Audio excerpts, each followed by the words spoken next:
আসসালামু আলাইকুম, সবাই কেমন আছেন? আশা করি ভালো আছেন। আজকে আপনাদের সাথে সিম্পল একটা ভর্তা রেসিপি শেয়ার করব। সেটা হচ্ছে আলু ভর্তা। তবে আলু ভর্তার সাথে যোগ হচ্ছে টমেটো, মানে টমেটো আলু মিক্সড ভর্তা। তো আমরা আলুটাকে প্রথমে কী করেছি, সেদ্ধ করে নিয়েছি। এরপর কড়াইতে তেল গরম করে নিয়েছি। সেই গরম তেলে দিয়ে দিলাম হচ্ছে এই সেদ্ধ করা আলু, টমেটোটাকে কেটে নিয়েছি, সেই কাটা টমেটো আর হচ্ছে কাঁচামরিচ 2টা। তো এগুলো দিয়ে এখন আমরা সুন্দর করে এগুলোকে ভেজে নেব। খুব সুন্দর করে ভাজা ভাজা করব।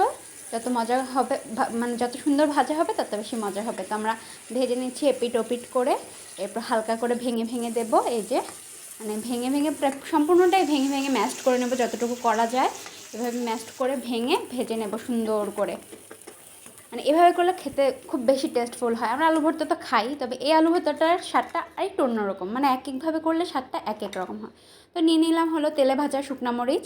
তো শুকনো মরিচটাকে এভাবে একদম দুমড়ে মুচড়ে নিয়েছি। এরপরে স্বাদ মতো লবণ দিয়ে দিচ্ছি।